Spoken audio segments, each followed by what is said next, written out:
but we'll work it out. I know you're all here to see the cool teddy bear. So, I had this awesome intro, but you've seen all the others have the same type of intro, so won't talk much about that. So yeah, happy to see that so many people want to listen to me talk about seducing users. Most likely because you want to make more money, but we'll leave that aside. So, according to Wikipedia, this is what seduction is. And, the process of deliberately enticing a person to lead astray us from duty, rectitude, or the like, to corrupt, persuade, or induce to engage in sexual behavior. Well, most websites, so far I've seen, don't really induce into sexual behavior that ends well. So, let's just remove that. I saw in the program it was not listed as English. I'm just doing that as a favor to you. I'll get back to that just in a second. So, my name is Fredrik Johnsson, or Fredrik Johnsson, kind of international. So, I normally work as an interaction designer, UX designer, at a company in just outside Oslo called Kompetas. The reason I'm speaking English to you today is, well, because I find it easier, but also the fact that I'm from Malmö, Sweden, Skåne, which I've learned that for a lot of Norwegians is kind of a difficult dialect to discern. So bear with me. I guess English will be the best one for all of us. So the reason for my interest in this is that we tend to make really excellent user interfaces that are takes the user from this to that, and it's good to be efficient and such, but certain applications and apps and services kind of wants the user to come back and come back and come back, and not just arrive, perform whatever they want to perform, and get out of there. And sure, the timesheet reporting system I have to report on every Friday, or at least before Monday noon. I'd like it to be like this, I don't really want to come back to it and have to do that again because it's not really my job. But I think we can do more than this. In most cases, we need to do more than this. So I'm sure you have seen this one before. It's in Udenplan in Stockholm. Just a small experiment to see if they could make us use the stairs more. People didn't just use the stairs more. I haven't included a video. It's on YouTube as far as I know. But people started, dancing up and down and making tunes out of it. And why is that? Why can't we bring that into more of our own products and solutions and apps? We want to stand out from the crowd, but still, it's just, a lot of times it's just graphics. We are the first thing that grabs our attention, fair enough, but, we want to be more than that, so. But everything else equal, a visually designed experience is perceived as faster and better than the counterpart. So yeah, in some situation you might be doing the exact same thing on the command line, but for most users, a nice UI makes it feel better, more pleasant to use.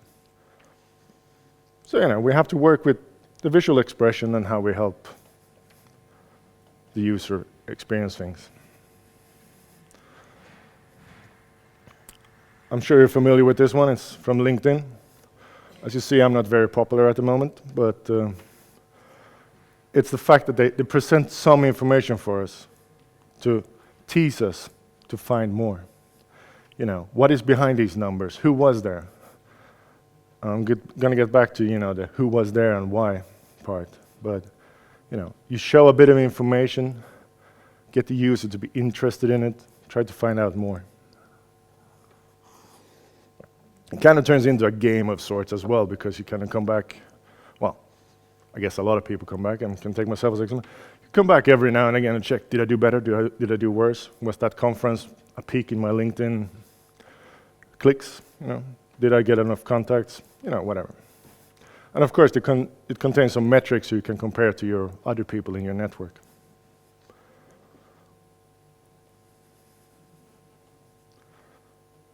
I guess my timer broke.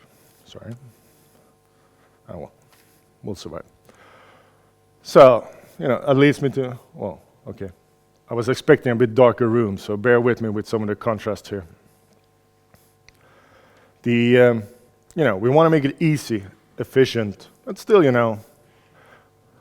give some challenge to the user, You want to give that feeling of mastery, oh, I made this. Kind of from a game, but I'm not talking about gamification, just making it a little bit difficult because then you invest in it. You have worked for something, You could, for example, we could hand out rewards just for signing up. Everyone gets that. Yeah, it's not so much worth. But if you have to do a little bit more, just fill out that little bit more information and you get this lovely ebook pamphlet about some cool information and there's a discount code in the back. Feels like you worked a little bit for it. And just that fact that you work a little bit makes it more meaningful. Now, of course, you can always make it too difficult and then people just quit and go somewhere else. And it doesn't have to be a large reward. It could just be, as I said, like a 2% discount, or Amazon did a thing where they, at a certain point, just said, okay, you get free shipping for a period of time. And, it turned out that they made so much more money by adding this free shipping that cost them, I don't know, can't remember the details, but let's say $10. But the perceived value for the customer was much higher. So, kind of a win-win.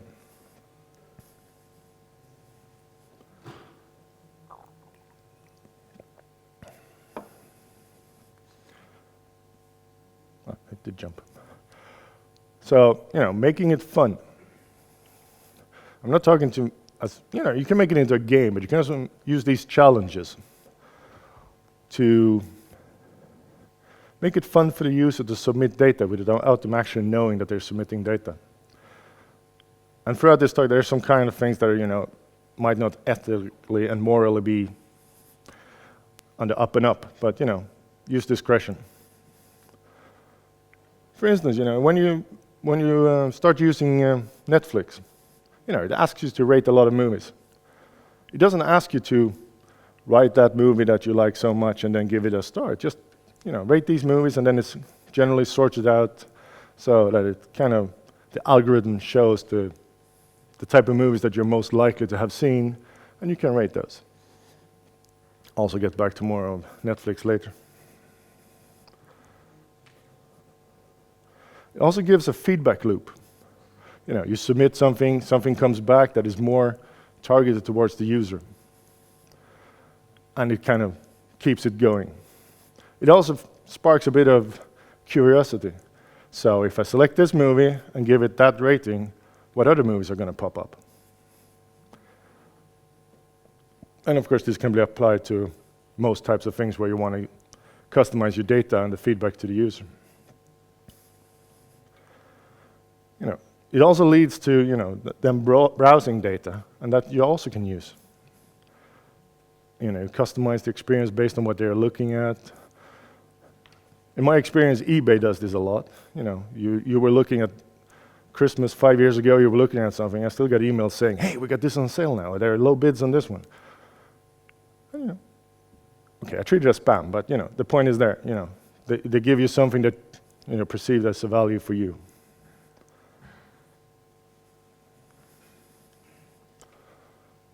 All right. So, it's all about knowing your user. What mental model does a user have when they come to visit your product, service, site? What are they trying to accomplish? How do they go about doing it? This is, of course, part of the normal way of doing it. You streamline the process, sort of. But you give them kind of a small steps on the way where they can where it adds more meaning to the whole flow you're doing. The meaning part is very important because there are so many products out there that, if the product we are designing is not good enough, it doesn't give meaning to the user, it's only a couple of clicks away to go to the next app, site, etc. It's like the queues in Disneyland, they're specifically designed to not feel like queues, and they're attractions in themselves almost. So Disneyland is more about than just the rides. Now, we don't have Disneyland in Norway, but we have Apple products. Most things Apple do is more than the product. There's a reason there's a saying, Church of Apple. So, people get attached to it. You want to have it. There's different statuses associated with it. So try and be more than just the product.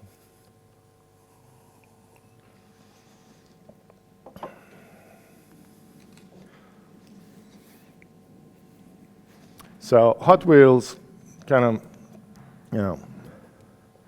have this box here among, well, I wouldn't say gazillion, but a lot of different things in the stand where you can buy these cars. And the single most bought one is the black box. You don't know what car you're getting. But that's the mystery. That's the fun part of it. It comes from all these card collecting games, etc. You buy a new pack, you don't really know what you get.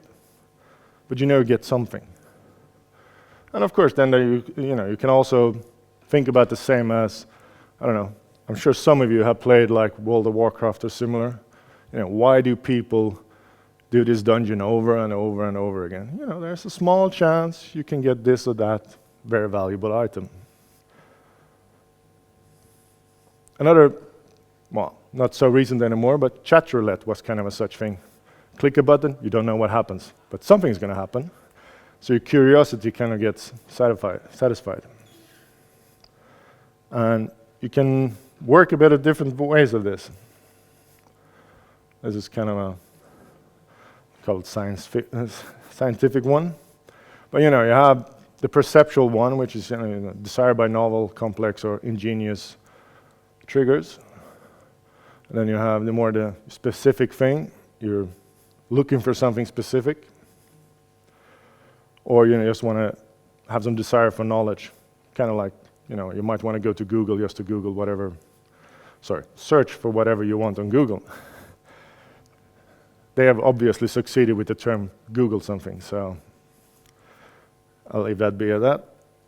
But the one we find us, I find myself when I'm waiting for the bus, the train, whatever, is the diversive. I just want something to happen right now that I don't really know what it is. You scroll Twitter, Facebook, LinkedIn, whatever. So, can you tap into any of these or maybe several? You kind of get the user to come back for more.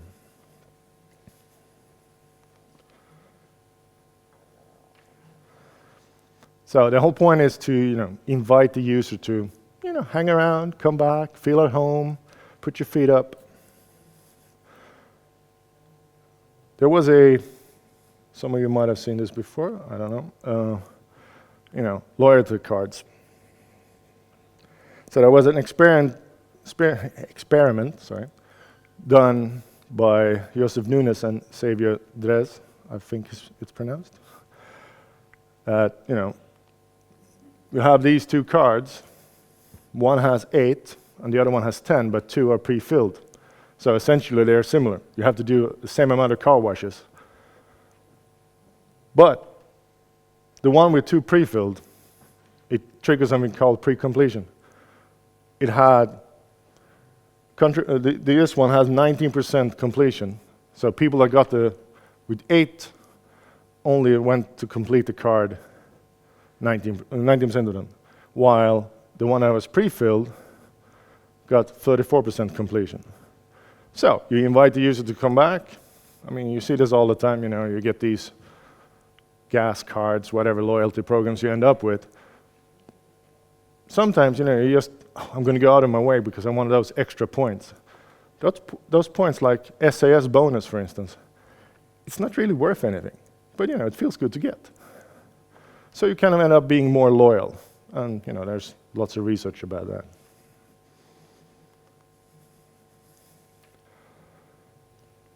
Help the users with some goals. So, an example would be that I want to learn French. well, I actually tried that once. It didn't end well, but maybe I didn't have the right app. But you want to learn French, and you want to have the best grade you can have. You know, that is the goal, or the goal to help you learn French, which is the challenge. And we see this quite a lot in, well, once again, a LinkedIn example, but we want to complete stuff. So, you know, that is nagging and nagging. You know, in the beginning it jumps like 40%, then it's 50, 60, but it gets smaller and smaller increments just to keep us coming back, filling out more data, giving more information to whoever is running the service.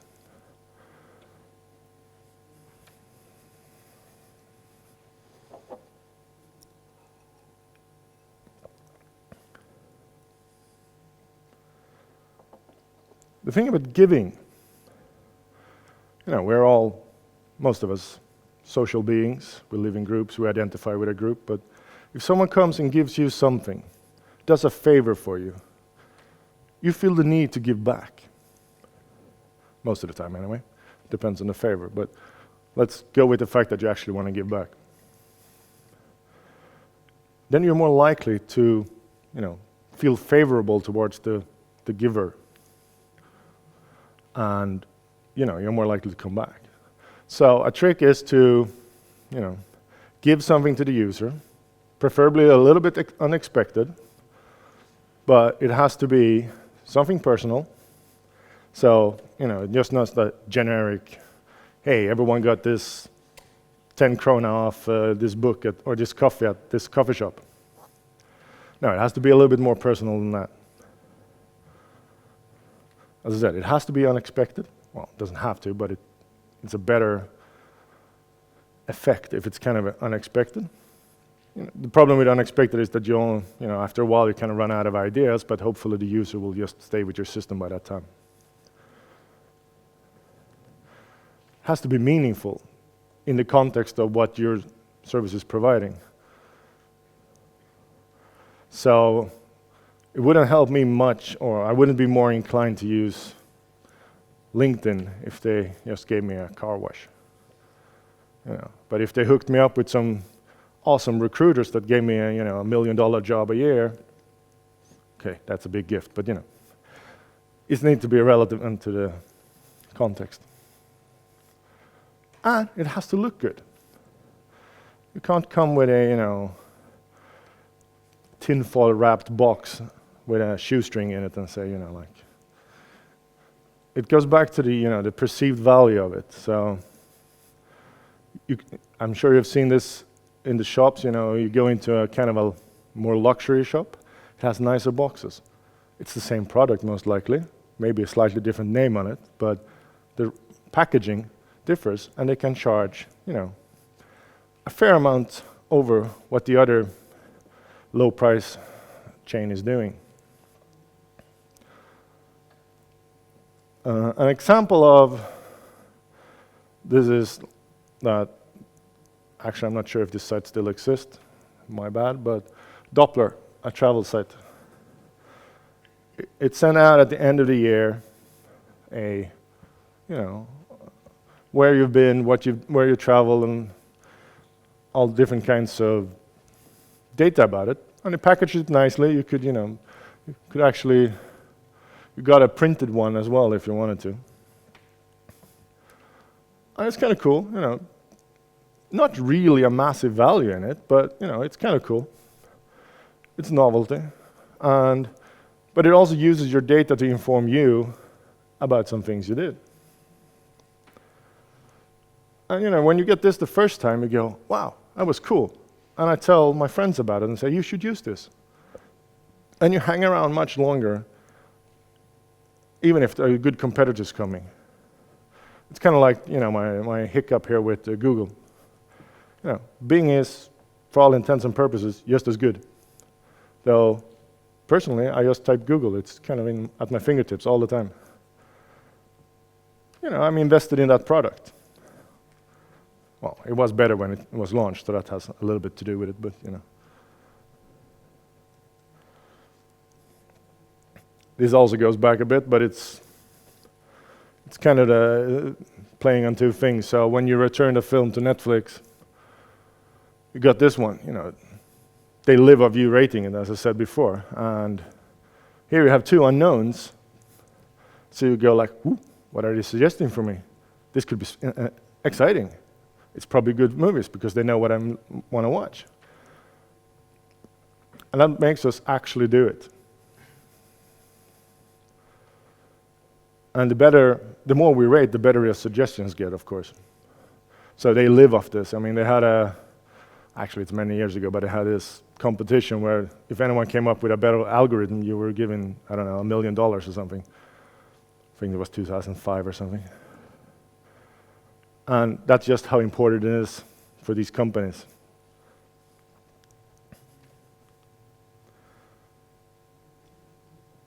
But when you want to get the user to invest in things, start small.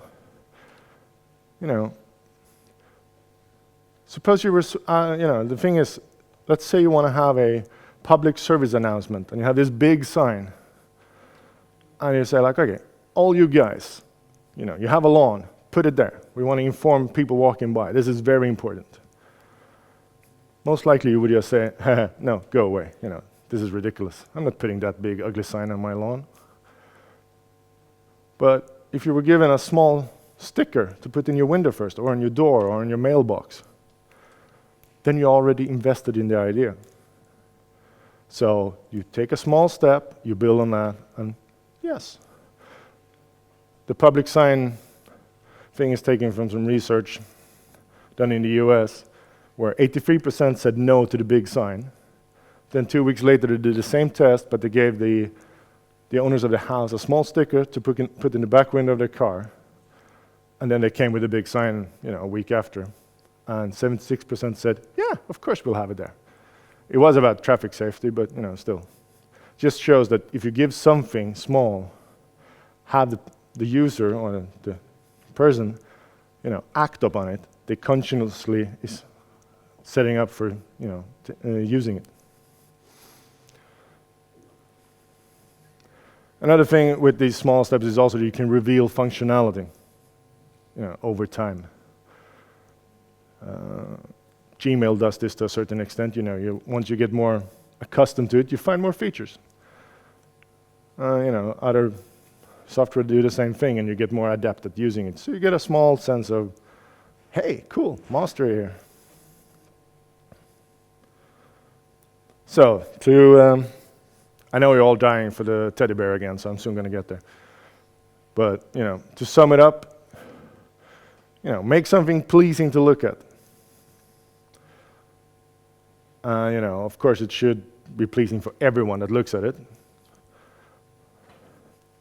There should be some degree of challenge in it, meaning they need to accomplish a goal or a challenge, and you help them with the goals. So, you get a kind of a sense of a mastery building up to the end of the loop, so to speak. The unknown is very intriguing. We all trigger on the unknown. So that's actually one of the more powerful ones you can use. As I said, give something. It just changes the mind of, whoever it is. I kind of, okay, they don't have the money, but if, the Red Cross gave me something first, I would be more likely to give them something back instead of me giving first and then them giving back. It's just the mental model of it. So it's a precondition to reciprocate. So, that's the teddy bear. You're welcome to copy it. I found it this is scary actually, I found it while searching for seduction on Google, by the way, so be careful out there. That's me, that's my Twitter handle, and I work at comptas.com. Thank you.